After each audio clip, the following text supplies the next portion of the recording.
আমার রিক্সাওয়ালা বাবারা, আমার ঠেলাওয়ালা বাবারা, দোকানদার বাবারা, কাজের বাবারা, রিক্সা চালাও, হাত দিয়ে হ্যান্ডেল ধরো, পাও দিয়া পেট্রোল মারো, চক্ষু দিয়া দেখো জবানের কাজটা কি। জবানের তো কোনো কাজ নেই। জবানটাকে আমার মাওলার জিকিরে জারি করিয়া দাও। রিক্সা চালার বলো সুবহানাল্লাহ, সুবহানাল্লাহ,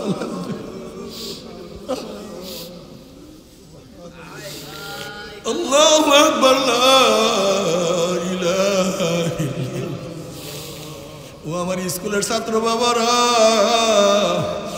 ও কলেজের ছাত্র বাবারা, আমার পর্দানা মা বোনেরা, ও আমার মা বোনেরা, পাক করো, মাওলার জিকির করো, হলুদ মরিচ বাটো, আমার মাওলার জিকির করো, কাজ করো, আমার মাওলার জিকির করো, শুইয়া থাকো, আমার মাওলার জিকির করো। আমার মাওলার জিকির এত দামি, উযু করার দরকার নাই, গোসল করার দরকার নাই, পাক সাফর কিছু দরকার নাই, শুধু জবানটা নাড়াইলে আমার মাওলার জিকির হয়ে যায়। খফিফাতান আলাল লিসান, খুবই সহজ। বাবার ঈমানকে মজবুত করো, নেক আমল বাড়াইতে থাকো, নেক আমল করতে থাকো, ফরজ সারিও না, ওয়াজিব সারিও না, আওয়াবিন ইরশাদ পড়তে থাকো, কোরআন তেলাওয়াত করতে থাকো, ইস্তেগফার করতে থাকো, দান সাদকা করতে থাকো, দাওয়াতি কাজ করতে থাকো, আমরু বিল মারুফ ওয়া নাহি আনিল মুনকার করতে থাকো, সৎ কাজের আদেশ অসৎ কাজের নিষেধ করতে থাকো। আল্লাহর জমিনে আল্লাহর হুকুমত বাস্তবায়নের জন্য সর্বোচ্চ চেষ্টা করতে থাকো। আর মাঝে মাঝে চোখের পানি ফেলায় বলো মাওলা রে, ওরে মাওলা রে। যেরকম এক ব্যক্তি দামি দামি দামি দামি বাজার করতে আসে, কিন্তু মন খুবই বেজার, দামি দামি বাজার করে মন খুব বেজার। কেউ প্রশ্ন করছে ঘটনা কি তুমি এত সুন্দর সুন্দর বাজার করো, তোমার মন কেন বেজার? সে বলছে আমি তো আমার চয়েস অনুযায়ী বাজার করি, কিন্তু যার জন্য বাজার করি তার কি চয়েস হবে কিনা, যার জন্য করি সে কি পছন্দ করবে কিনা, এর জন্য আমার মন খুবই বেজার। ঠিক আমি নামাজ পড়ি, রোজা রাখি, জিকির করি, তেলাওয়াত করি, যার জন্য করি সে কি কবুল করবে কিনা।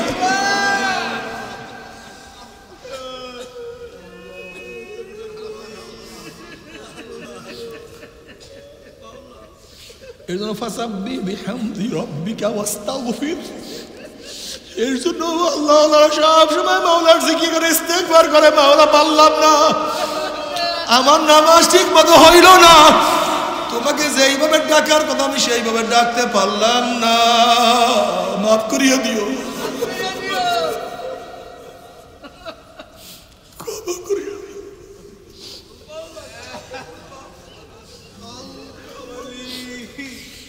তুমি তো মহান, আল্লাহু আকবার, আলা কুল্লি শাই, তুমি তো সব দিক থেকে সবচেয়ে বড়, আর আমি তো গোলাম, আমি সবচেয়ে ছোট। তোমার সম্মান অনুযায়ী ইবাদত করতে পারি না, এই ত্রুটি তুমি ধরিও না।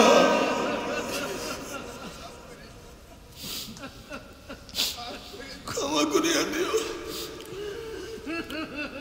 এর জন্য মাঝে মাঝে চোখের পানি ফালাইও, যখন একা একা রুমের মধ্যে থাকবা, অমরিকে মাওলাকে ডাক দিও, মাওলা ও মাওলা। যখন জঙ্গলের মধ্যে যাও, নিরিবিলি যাও, মাওলাকে ডাক দাও, আল্লাহ ও মাওলা আমাকে ধরো।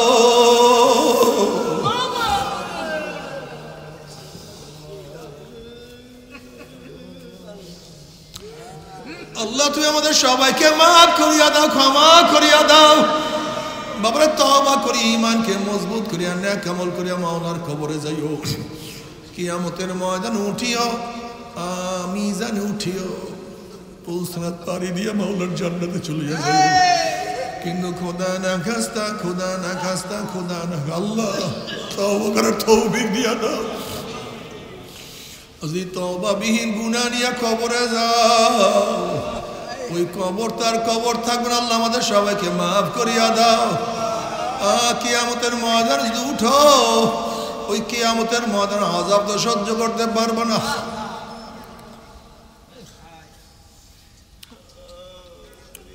যদি মিজানে ওঠো অবস্থা খুবই খারাপ। পুলিশের উপরে আমল বিন ঈমান বিন ওঠে ঘুম করে পড়িয়া যাবা, জাহান্নামে নিচে চলিয়া যাবা। আল্লাহ মাফ করিয়া দাও। উপায় নাই, উপায় নাই, উপায় নাই। আমার মাওলায় মাফ না করলে উপায় হবে না। তবে মুমিন মুসলমান বলতে সবাইরই মনে চায় গুনার থেকে ফিরিয়া নেক আমল করিয়া মাওলার জান্নাত সবাইরই যাইতে মনে চায়। কেন আমরা নেক আমল করতে পারি না? কেনই বা গুনার কাম ছাড়তে পারি না? এই যে আমার মাওলা বলি ইয়া আইয়ুহাল্লাযীনা আমানুত্তাকুল্লাহ ওয়া কুনু মা'আস সাদিকিন। যে কোনো একজন হক্কানি আল্লাহর সাথে সম্পর্ক রাখি, আল্লাহর ওলির সাথে সম্পর্ক রাখিও। তবে বর্তমানে পীর মুরিদে ভেজাল, ব্যবসা, হিংসা, হাসাদে পরিণত হয়ে গেছে। সমস্ত আল্লাহর ওলির একমত, যেই পীরের 5 জন মুরিদের মধ্যে কমপক্ষে 3 জনকে দেখবা আলহামদুলিল্লাহ সুন্নাত মুতাবিক আমল আখলাক মজবুত হয়ে যাইতে আছে, গুনার কাম ছাড়তে আছে, নেকের আমল ধরতে আছে, কলব নরম হইয়া চোখে পানি আসতে আছে। বৃক্ষতর নাম কি, ফলে পরিচয়। আমি চরমনাই বুঝি না, চরমনার দাওয়াত প্রশংসা প্রচার প্রসার করার জন্য আসি নাই রে বাবা। চরমনাই যাওয়ার তোমার কোনো দরকার নাই, কোনো দরকার নাই, কোনো দরকার নাই। তুমি যার কাছে গিয়া পারো গুনার কাম ছাড়ো, নেকের আমল ধরো, কলব নরম করিয়া চোখে পানি নিয়া মাওলার কবরে যাইও। যেরকম দুনিয়ার ঘরে আগুন লাগলে পানি ছাড়া নিবানো যায় না, ঠিক তো দ্রুপ তোমার এবং আমার গুনার দ্বারা যে জাহান্নামের আগুন জ্বলিয়া রয়েছে, চোখের পানিও ছাড়া কিন্তু জাহান্নামের আগুন নিবানো সম্ভব না। কাজে আমার জন্য দোয়া চাই, আমিও দোয়া করি, সবাই সবার জন্য প্রাণ খুলিয়া দোয়া করো, যেন কিয়ামতের ময়দানে গলাগুলি বাঁধিয়া মাওলা একসাথে জান্নাতে যাওয়ার তৌফিক দিয়া দেয়। আল্লাহুম্মা আমিন, আল্লাহুম্মা আমিন। আল্লাহ আমার পর্দার মা বোনেরা 2 হাত তুলিয়া মাওলার দরবারে কান্দো। আল্লাহ কতিপয় গুনাহগার বান্দা গুনাহ বোঝা মাথায় নিয়ে বহুত আশা করে তোমার শাহিদ আমরা হাত ধরলাম রে মাওলা। আমরা যতই গুনাহ করি না কেন আমাদের গুনার সীমা আছে, সংখ্যা আছে। তোমার রহমতের কোনো সীমাও নাই, সংখ্যাও নাই। আমাদের গুনার দিকে না তাকাইয়া তোমার রহমতের দিকে তাকাইয়া তুমি আমাদের জিন্দেগীর সমস্ত গুনাহ খাতা মাফ করো। আল্লাহ আল্লাহ তুমি মাফ করবাই না, ক্ষমা করবাই না, তাহলে তোমার বান্দার এখানে কেন আসছে? আমরা রিলিফ নেওয়ার জন্য আসি নাই, কম্বল পাওয়ার জন্য আসি নাই। কেউ নামাজ কাজা করিয়া ফেলাইছি, রোজা সারিয়া দিছি, কেউ বেপরদা অপকর্মের মধ্যে লিপ্ত হয়ে গেছে, খারাপ কবিরা গুনাহ করিয়া ফেলাইছি। আল্লাহ আমরা জাহান্নামের কাজ করিয়া ফেলাইছি। আল্লাহ জাহান্নামের খাতার থেকে আমাদের নামটা কাটিয়া দাও। আল্লাহ জাহান্নামের খাতার থেকে আমাদের নামটা কাটিয়া দাও। জান্নাতুল ফেরদাউসের মধ্যে আমাদের নামটা উঠাইয়া নাও। আল্লাহ আল্লাহ আমার যুবক বাবাদেরকে কবুল করিয়া নাও। আল্লাহ আমার মুরব্বী বাবাদেরকে কবুল করিয়া নাও। আমার মা বন্ধুকে কবুল করিয়া নাও। আল্লাহ আমরা যারা হাত তুললাম জানি না কার মা নাই, বাবা নাই, স্ত্রী নাই, সন্তান নাই, দাদা নাই, দাদু নাই, নানা নাই, নানা নাই। আল্লাহ যত মুমিন মুমিনাত মুজাহিদরা কবরে শুয়ে রয়েছে, আল্লাহ আমাদের কবির ভাইয়ের মাও দুনিয়ার থেকে বিদায় হয়ে গেছে। অনেক মুজাহিদের আত্মীয় স্বজন নাই। আজকে আমাদের নওগাঁ শহীদুল্লাহ ভাই দুনিয়ার থেকে বিদায় হয়ে গেছে। আল্লাহ যত মুমিন মুমিনাত মুজাহিদরা কবরে শুয়ে সবার কবর আযাবকে মাফ করে দাও। ইয়া আল্লাহ খাস করে আমাদের শাইখ মুর্শিদের কবরকে জান্নাতের বাগিচা বানাও। মা দাদা সহ तमाम দুনিয়ার মাশায়েখদের মাকামকে জান্নাতে বুলন্দ করে দাও। আমাদের আওলাদ তোমার খাস গোলাম বানিয়ে কবুল করে না। রব্বানা হাব লানা মিন আজওয়াজিনা ওয়া যুররিয়াতিনা কুররাতা আইন ওয়াজআলনা লিল মুত্তাকিনা ইমামা। রব্বিনা হামহুমা কামা রব্বায়ানি সগীরা। وصلى الله تعالى على خير خلقه محمد وآله وأصحابه وأزواجه وأتباعه أجمعين وارحمنا معهم برحمتك يا أرحم দান করছেন, আমরা বেজান না খুশি? সবাই খুশি? যারা আমরা খুশি হলাম, খুশির সাথে সবাই বলে আলহামদুলিল্লাহ। এই মাজলিস অনেক গুরুত্বপূর্ণ, অনেক দামি। দুনিয়ার দামি মানুষকে গার্ড অফ অনারের ব্যবস্থা করা হয়, প্রশাসন ঘিরা ফেলে। আপনার দামি হওয়ার কারণে গোটা এরিয়াকে ফেরেশতারা ঘিরে ফেলে। দুনিয়ার দামি ব্যক্তিদের উপরে তোর গোলাপ ফুল ছিটাতে থাকে। আপনার দামি হওয়ার কারণে আল্লাহ পাক আপনাদের সাখিনা এবং রহমত বর্ষণ করতে আসে। দুনিয়ার দামি মানুষের আলোচনা সব জায়গায় ছড়িয়ে পড়ে। শুনছো কি আসছে? আপনাদেরকে নিয়ে খোদ আল্লাহ পাক নিজেই আলোচনা শুরু করেছে। এই মাজলিস গুনাহ মাফ করার মাজলিস। আমি সবসময় জিকিরের মাজলিসকে ধোলাই কারখানা বলি। শুধু ধোলাই কারখানা না, মা মিন কওমিন ইজতামাউ ইয়াসকুল্লাহ তাআলা লা ইরদুনা বিযালিকা ইল্লা ওয়াজহাহু ইল্লা নাদাহুম মুনাদিন মিনাস সামাই আন কুনু মাগফুরান লাকুম কদ বুদ্দিলাস সাইয়্যাতুহুম হাসানাত। যখন কোনো সম্প্রদায় জিকিরের মাজলিসে বসিয়া যায়, জিকির শেষ হয়ে যখন জাকিরের মাজলিস ছাড়তে থাকে, একদল আহ্বানকারী ফেরেশতারা আসমান থেকে ডাক দিয়ে বলে, জাকিরি সুসংবাদ শোনো, আল্লাহ পাক তোমাদের গুনাহ খাতা মাফ করে দিয়েছে। মাফ করছে তাই না, তোমাদের সমস্ত গুনাহকে আল্লাহ পাক নেকের দ্বারা পরিবর্তন করে। এই মাজলিস এত গুরুত্বপূর্ণ যে গুনাহ নিয়ে আসছেন, সেই গুনাহকে আল্লাহ পাক নেকের দ্বারা পরিবর্তন করে দিবে। আল্লাহ আমাদের সবার গুনাহকে নেকের দ্বারা পরিবর্তন করে।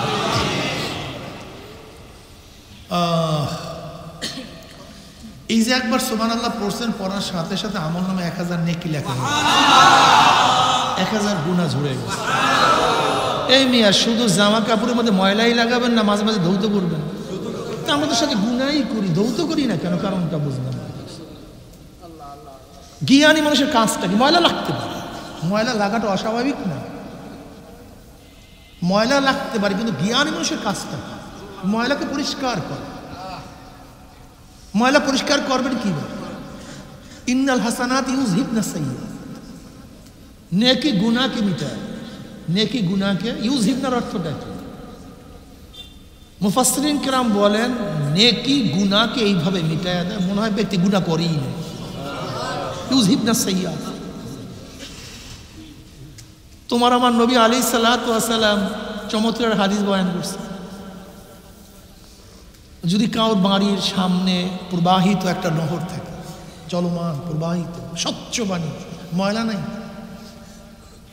একেবারে ধবধবে পরিষ্কার বিশুদ্ধ পানি একটা নহর থাকে, আর কোনো ব্যক্তি যদি সেই নহরের মধ্যে 5 বার গোসল করে, নবী আলাইহিস সালাতু ওয়াস সালাম ফরমান, তার কি শরীরে কোনো ময়লা থাকতে পারে?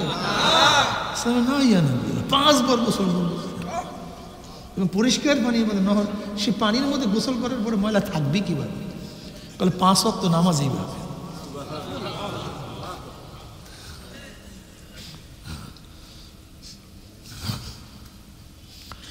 কেউ যদি জোহরের নামাজ পড়ে আসরের মধ্যে কোনো কিছু করলে, আসরের নামাজ পড়লে মাঝখানে সব কিছু আল্লাহ মাফ করে দেয়।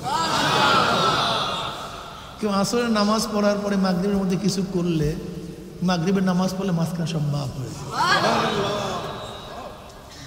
কেউ মাগরিবের নামাজের মধ্যে এশারের পরে কিছু করলে মাঝখানে যা মাফ হয়ে যায়।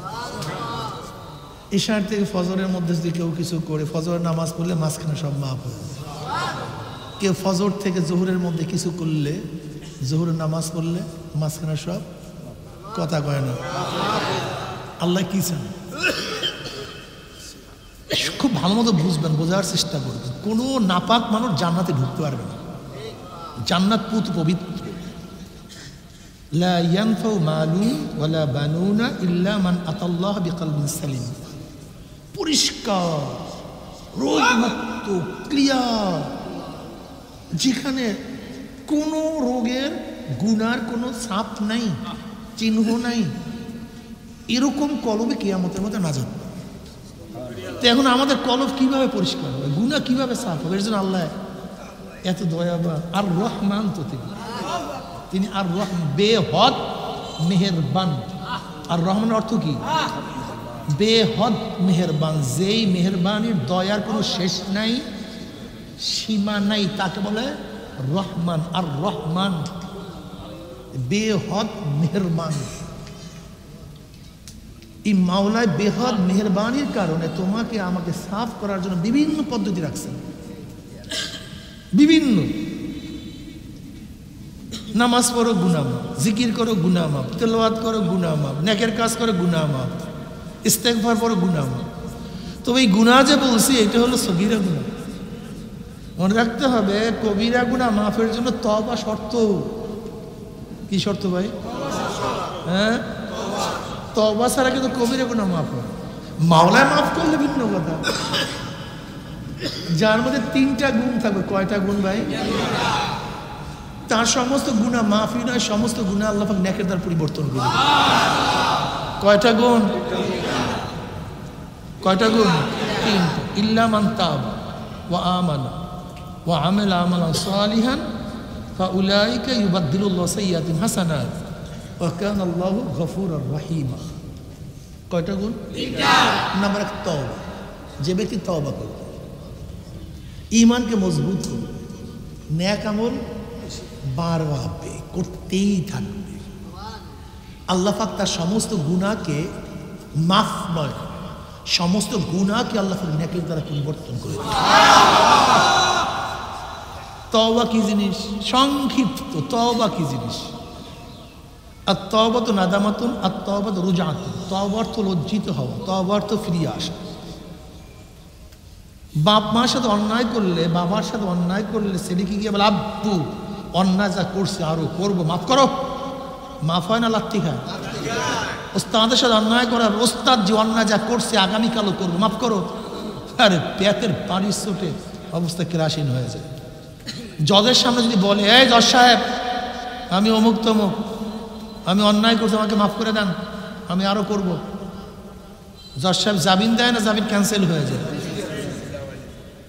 নাদামাত, লজ্জিত হতে হয়, চোখের মধ্যে পানি থাকতে হয়, চেহারার মধ্যে লজ্জার ছাপ পড়তে হয়, মাথা নত করতে হয়। বুঝাতে পারিনি? তোমার আমার বাবা আদম আলাইহিস সালাম মাত্র একটা ভুল করছে, গুনাহ করেনি। কয়টা ভুল? আর আমরা করি প্রতিদিন। আর তোমার আমার বাবা আদম করছে মাত্র একটা ভুল, গুনাহ না, আমরা করি গুনাহ, তিনি করছেন ভুল। এই একটা ভুল করার কারণে বর্ণিত আছে 350 বছরের মধ্যে আকাশের দিকে লজ্জায় মাথা উঠান নাই। আমি কিভাবে আল্লাহর দিকে মাথা উঠে? আমি কথা মানতে পারি কি? বুঝলেন কি? এমনি এমনি সব মাফ হয়, এত সহজ, এত সহজ। যখন সন্তান অন্যায় করে বাবার কাছে গিয়ে চোখের পানি ঝরায়, যাইতেই পারে না বাবার কাছে, যাইতেই পারে। একে সুপারিশ ধরো, ওকে সুপারিশ ধরো, ওকে সুপারিশ ধরো, হাত পায়ে যে একেবারে জড়াইয়া ধরছে, পা চোখের পানিতে পা ভাসায় ফেলছে। আব্বু আদা করছে আর করো না, যত বড় পাষণ্ড হৃদয়ের বাবা হোক না কেন, মাফ করে। আর তওবা তো নাদামাত, তওবা তো লজ্জিত হওয়া, ভুল স্বীকার করা, আল্লাহ এটা করছি, মাফ করে দাও না। যে ব্যক্তি নাদামাত, লজ্জিত হবে, ফিরিয়ে আসবে, এর নাম তওবা। আল্লাহ নামাজ কাজা করছি, আরো কাজা করবো, মাফ করিয়া দাও, ঠিক আছে না? রোজা কাজা করছি, আরো কাজা করবো, মাফ করিয়া দাও। দাড়ি কাটছি, আরো কাটবো, মাফ করিয়া দাও। আপনি মাফ করবেন? আপনি বলেন তো ভাই, আপনি মাফ করবেন? যদি আপনার কাছে কেউ বলে ভাই অন্যায় করছে আরো করবো, মাফ করো, তোমার লাগে বেয়াদবি করছে আরো বেয়াদবি করে মাফ করো, আপনি করবেন? ওয়াসিরু কাওলাকুম আবিজহারু বিহি ইন্নাহু আলিমুম বিযাতিস সুদূর। অন্তর্যামী কে? আমি যে বলছি আল্লাহ মাফ করো, মাফ করো, আল্লাহ অন্তর দিকে তাকায়া দেখেন না যে ও আগামীকালে কাজ করবে কি করবে না?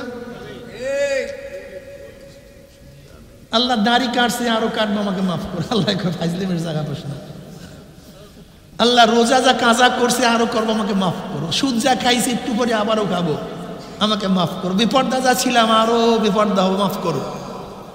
আল্লাহ বেবিচার যা করতাম আরো করবো, মাফ করো। কি মাফ করবেন আল্লাহ? তুমি কেন বুঝো না বাবা? তুমি বুঝতেছো না কেন? আল্লাহ তো তোমার আমার কলবের দিকে তাকায় আছে, সবসময় দেখেন বন্দার হালাত কি, নিয়ত কি। ইন্নাল্লাহ লা ইয়ানজুরু ইলা সুওয়ারিকুম ওয়া আমওয়ালিকুম ওয়ালাকিন ইয়ানজুরু ইলা নিয়্যাতিকুম ওয়া কুলুবিকুম। সবসময় আল্লাহ পাক নিয়তের দিকে আছে, কলবের দিকে তাকায় আছে সব সময়, নাকি ভাই? এখন তুমি আমি যদি আল্লাহর কাছে বলি, আল্লাহ যা করতাম আবারও করবো, মাফ করো, যা করতাম আবারও করবো, মাফ করো, মাফ হবে না, এই মাফ হবে না। কিন্তু যখনই বলছো আল্লাহ যা করছে আর করবো না, ওয়াদা করলাম, ওয়াদা কি হবে জানো? যত বৃষ্টি পড়ছে এই পর্যন্ত দুনিয়া সৃষ্টি হওয়ার পর থেকে এই পর্যন্ত যত বৃষ্টির ফোঁটা পড়ছে, কিয়ামত পর্যন্ত যত বৃষ্টির ফোঁটা পড়বে এর হিসাব কেউ করতে পারবে? দুনিয়ার মধ্যে যত গাছের পাতা আছে, দুনিয়ার মধ্যে যত পশম আছে, দুনিয়ার মধ্যে যত বালু কণিকা আছে, যদি এই সমপরিমাণে গুনাহ করো আর মাওলার কাছে যদি নাদামাত এবং রোজাত লজ্জিত হইয়া ফিরিয়া তওবা করতে দিলে আমার মাওলার মাফ করতে এক সেকেন্ডও দেরি হবে না।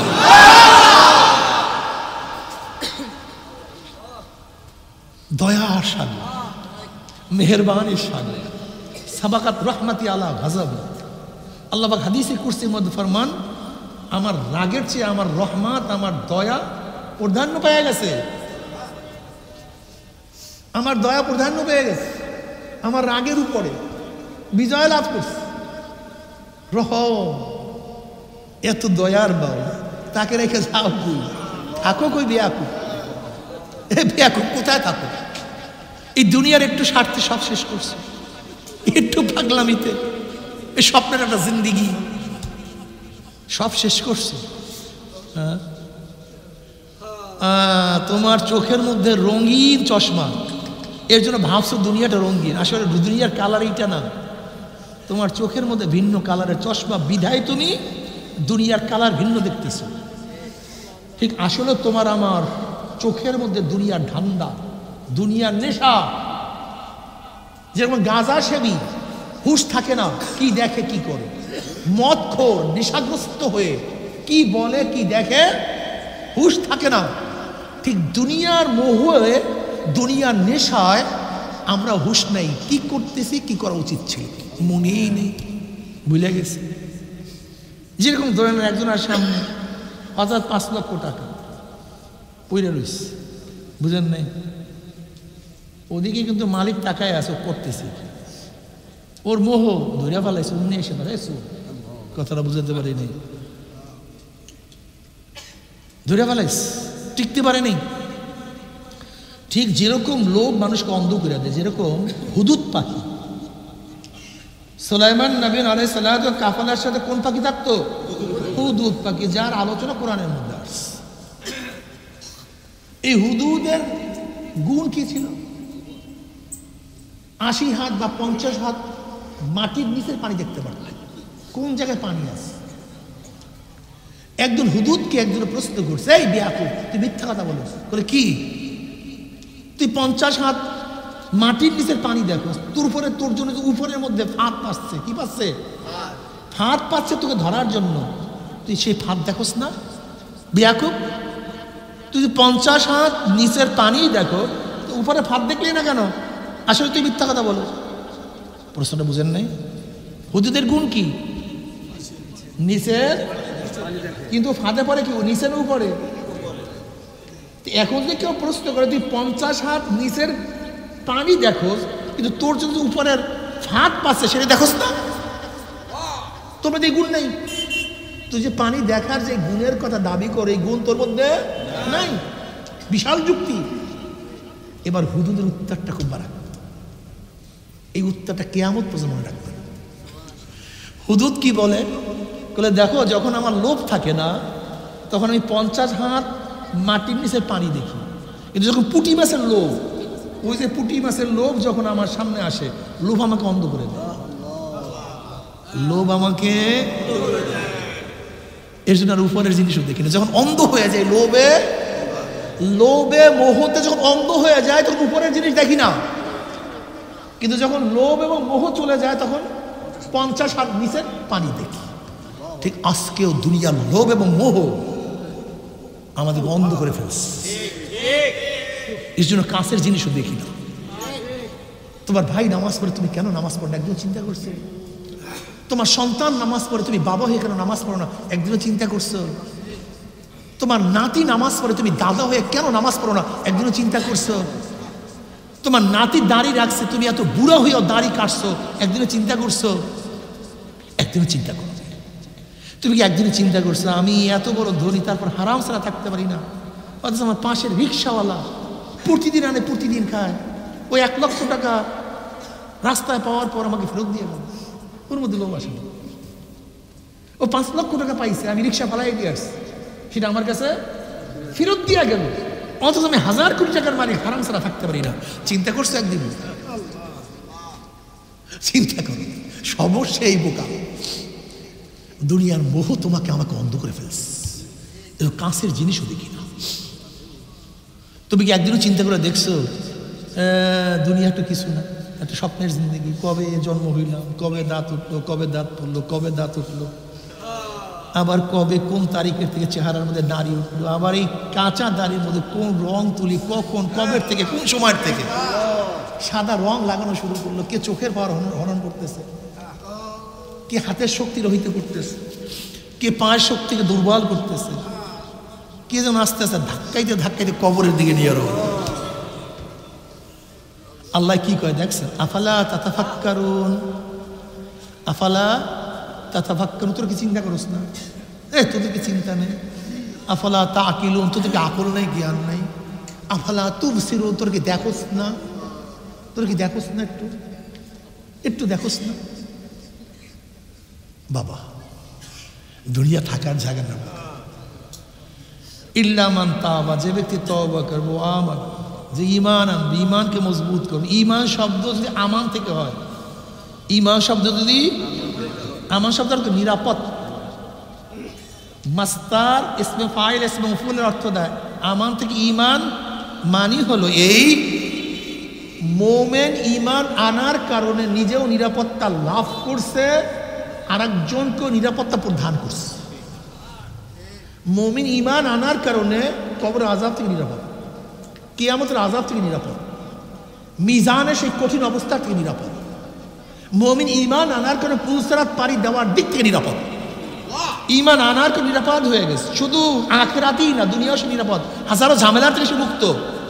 মুমিন মদ পান করার থেকে নিরাপদ, মুমিন গাঁজা সেবন করার থেকে নিরাপদ, মুমিন সুদ খাবার থেকে নিরাপদ, মুমিন জুলুম করার থেকে নিরাপদ, মুমিন খুন করার থেকে নিরাপদ। কথাটা বুঝাতে পারি? মুমিন ঈমান আনার কারণে দুনিয়া নিরাপদ হয়ে গেছে, আখিরাতেও নিরাপদ। আর মুমিন ঈমান আনার কারণে আরেকজন নিরাপত্তা প্রদান করছে।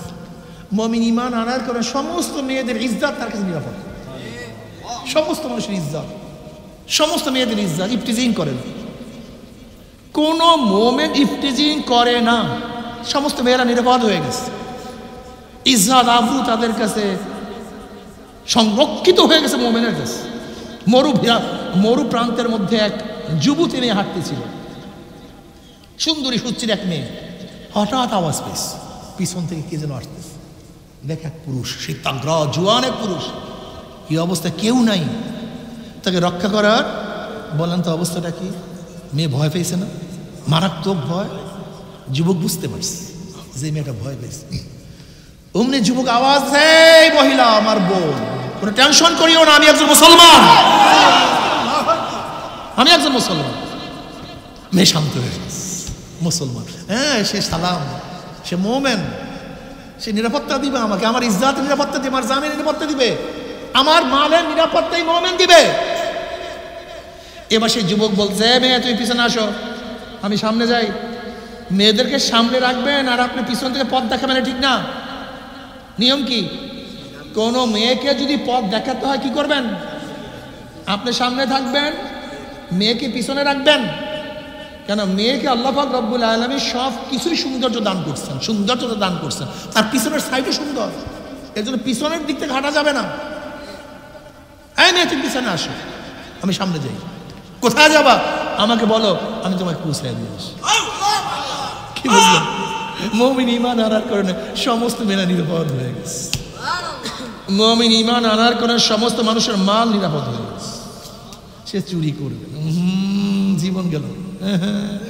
চুরি টুরির মধ্যে মুমিন নেই। মুমিন ঈমান আনার কারণে সমস্ত মানুষের জীবন তার কাছে নিরাপদ হয়ে গেছে। সমস্ত মানুষ ইজ্জত নিরাপদ, জুলুম করবে না, অত্যাচার অবিচার করবে না, অপমান করবে না, অপদস্থ করবে না। মুমিন ঈমান আনার কারণে শুধু মানুষ না, গোটা মাখলুকাত নিরাপদ হয়ে গেছে। একজন মুমিন যুক্তিহীন ভাবে একটা জেতা গাছের ডাল ভাঙবে না। নবী আলাইহিস সালাম কি বলেছেন?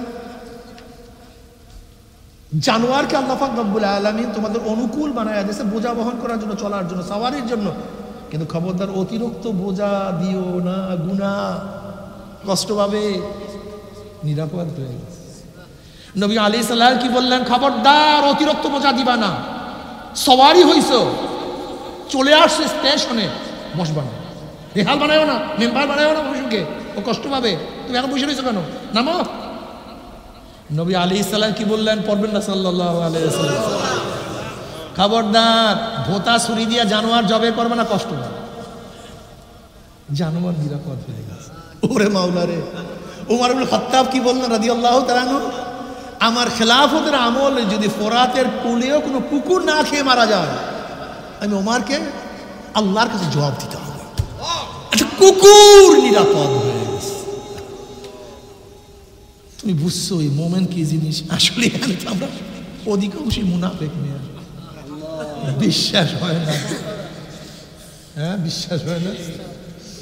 আলামাতুল মুনাফিকের সালাসাতুন, ইজা হাদ্দাসা কাযাবা, ওয়া ইজা ওয়াদা আখলাফ, ওয়া ইজা উতিমানা খানা।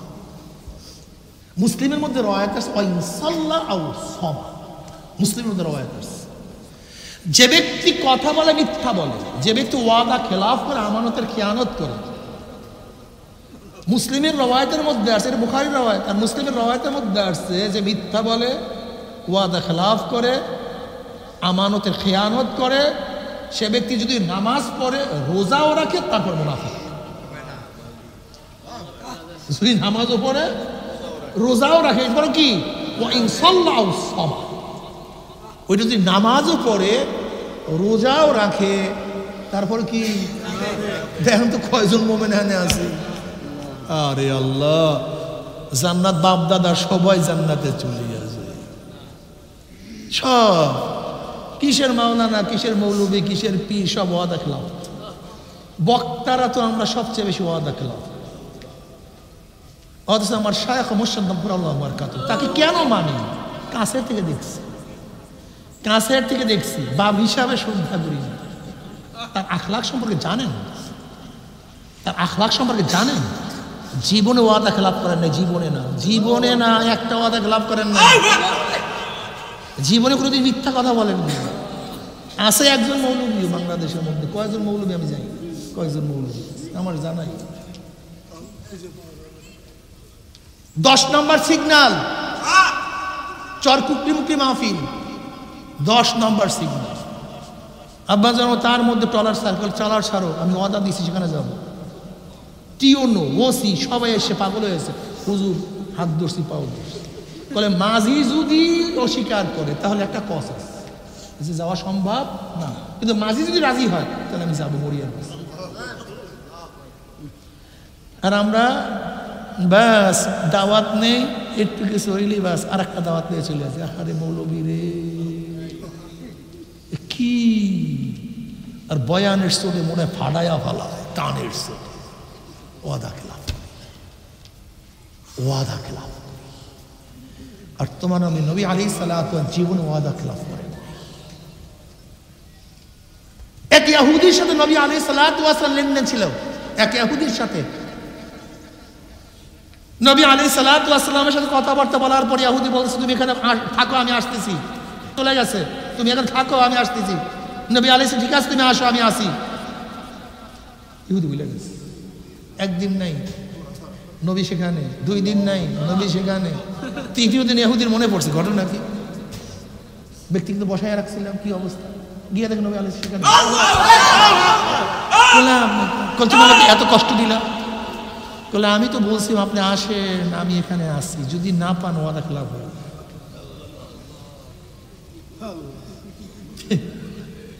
সব চেহারা ইন্নাকা আলা খুলুকিন আযীম। আমার নবীকে আল্লাহ উত্তম চরিত্র আখলাক দিয়ে সৃষ্টি করেছেন। আখলাক কই, চরিত্র কই? এই তুমি মোমেন, একটু উদাহরণ দিলে বুঝবে কি মোমেন। ধরে নাও এই পুরা ঢাকা শহরটা একটা গোডাউন, এই গুড়া ঢাকা শহরের গোডাউনের মধ্যে সব ডায়মন্ড, সবুজ ইয়াকুত পাথর, এক একটা পাথরের দাম কয়েকশো কোটি টাকা, এরকম ছোট ছোট বিশাল বিশাল পাথর, গোটা গোডাউন ভরা। তোমার কাছে চাবি, তুমি এখান থেকে প্রচুর পাথর সরাইলো, কেউ দেখবে না, শুধু আল্লাহ দেখবে।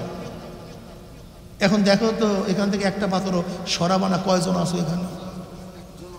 নাই না, তা এটা ভুল নাই মানে অবশ্যই আছে, অবশ্যই আছে। এরকম গোটা গোডাউনের চাবি সুযোগ পাওয়ার পরেও যদি মনে করো এখান থেকে আত্মসাৎ করবা না, তাহলে তুমি দাবি করতে পারো আমি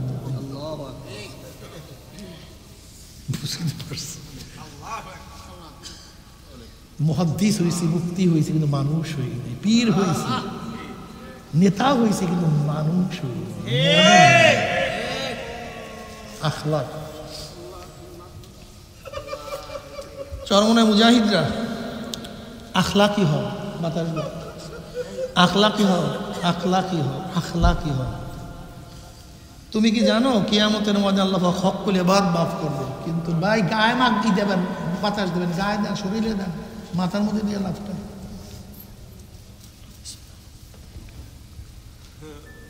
কিয়ামতের ময়দানে আমার মাওলা পাক রব্বুল আলামিন মাল দেখবে না, তোমার চেহারা দেখবে না, তোমার অমুক দেখবে না, তমুক দেখবে না, কি দেখবে? কলব, সুস্থ কলব।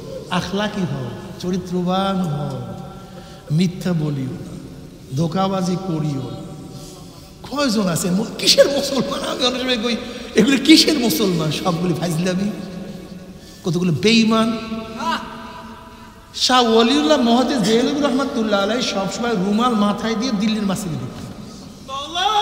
সাগরেদা চিন্তা করছে তার চেহারা দেখি না, হুজুরের চেহারা দেখি না, কেমন ভাল লাগে না। হুজুরে বুঝতে পারছে, হুজুরে একদিন রুমালটা উঠে একটা মুরিদের মাথায় দিয়ে দিচ্ছে। অমনি মুরিদ চিল্লাইতে চিল্লাইতে অস্থির হইয়া বেহুশ হইয়া পড়ে গেছে। হুজুর টান দিয়ে রুমালটা নিয়ে গেছে। কিছুক্ষণ পরে মুরিদ হুশে আসার পরে সাগরেদার সাথীরা জিজ্ঞাসা করে, কিরে ভাই, হুজুরের রুমাল দেওয়ার পরে তোর অবস্থা এরকম হয়েছে কেন? বলে, ভাই রে, হুজুরে যখন মাথার মধ্যে রুমাল দিছে, আমি দিল্লির মসজিদের দিকে তাকায়া দেখি মানুষ কই, কোনো জায়গায় শুয়ার বসা, কোনো জায়গায় কুকুর বসা, কোনো জায়গায় শ্রীগাল বসা। ইউরাফুল মুজরিমুনা বিসীমাহুম ফায়ুখাযু বিন নাওয়াসি ওয়াল আকদাম। মানুষ হও, খালি টাকা, বেয়াকুব, মহিষ জন্মের খাওয়া খায়, শুধু খাওয়া। বাগে প্রতিদিন 40 কেজি গোশ খাওয়ায়, ভালো খাওয়া। তোমার চেয়ে আমার চেয়ে মাছরাঙ্গা বগ প্রতিদিন তাজা তাজা মাছ খায়। শুধু খাওয়া, তোমার চেয়ে আমার চেয়ে পাখিগুলো ভালো ভালো ফল খায়, দামি দামি ফল খায়। বাঁচা, তোমার চেয়ে আমার চেয়ে একটা সাপ 300 বছর বাঁচে, তুমি আমি কয়েকদিন বাঁচবো? গুই সাপ 700 বছর বাঁচে, একটা কাসিম 1000 বছর বাঁচে, একটা কাসিম। হায়াত, তোমার চেয়ে আমার চেয়ে কাসিমেরও বেশি। ওজন, তোমার চেয়ে আমার চেয়ে হাতিরও অনেক বেশি। তিমি মাছের অনেক ওজন বেশি। তুমি কি জানো তিমি মাছ এক একটা থাবায় 1 টন পর্যন্ত মাছ খেয়ে ফেলে? 1 টন। ওই যে একটা থাবা দেয় না, এই এক একটা থাবায় প্রায় 1 টন মাছ খায়।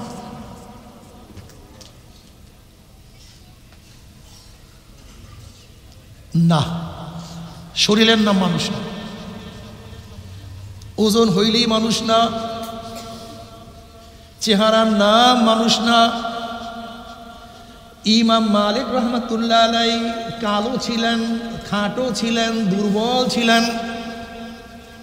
ইমাম শাফি রহমাতুল্লাহ আলাইহি গরিবের সন্তান ছিলেন।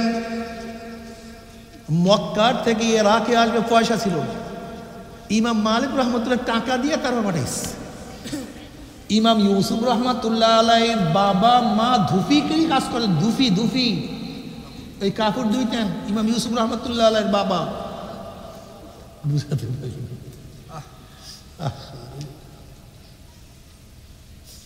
চেহারার নাম মানুষ না, টাকার নাম মানুষ না। আবুল আহাবের খুব সুন্দর চেহারা ছিল।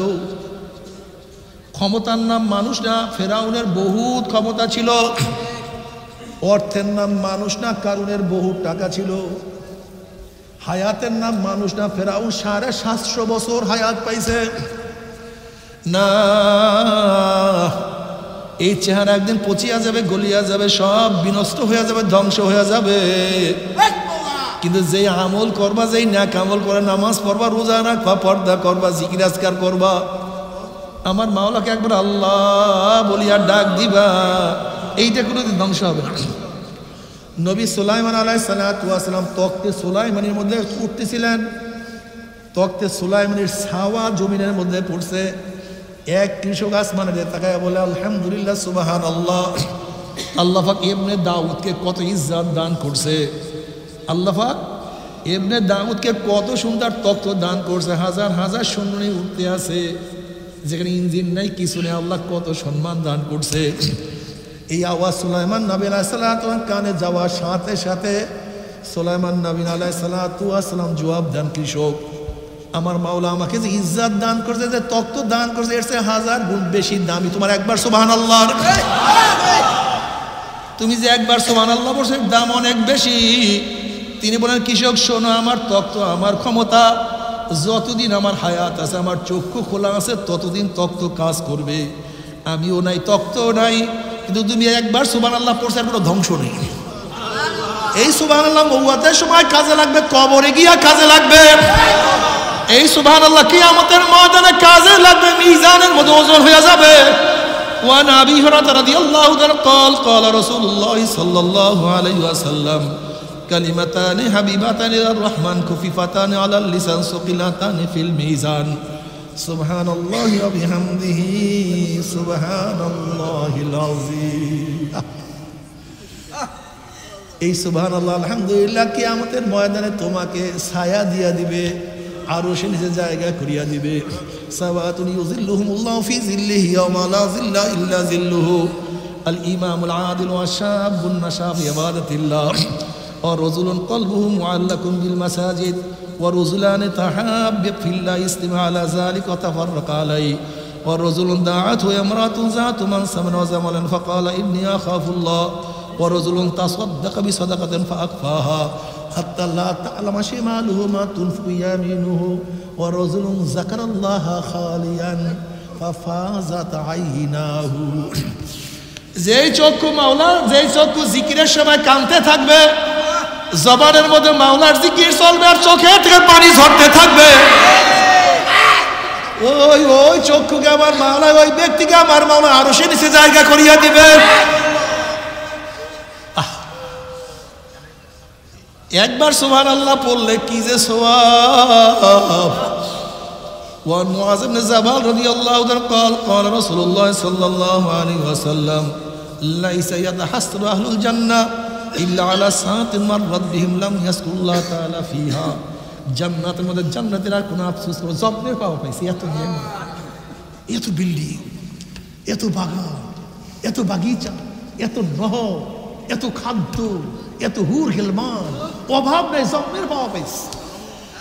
জান্নাতের মধ্যে জান্নাতের কোনো আফসোস নাই, কোনো আফসোস থাকবে না, শুধু ওই সময়টুকু আফসোস করবে। দুনিয়ার মধ্যে যে সময়টুকু মাওলার জিকির ছাড়া কাটায় দিয়েছে, ওরা আফসোস করে বলবে, আর একবার যে সুবহানাল্লাহ পড়তাম, আর একবার যে আলহামদুলিল্লাহ পড়তাম, আল্লাহু আকবার পড়তাম, আর একবার আমার আল্লাহকে আল্লাহ বলিয়া ডাক মারতাম, তাহলে আমার তো ফজিলত আরো বাড়িয়া যাইতো।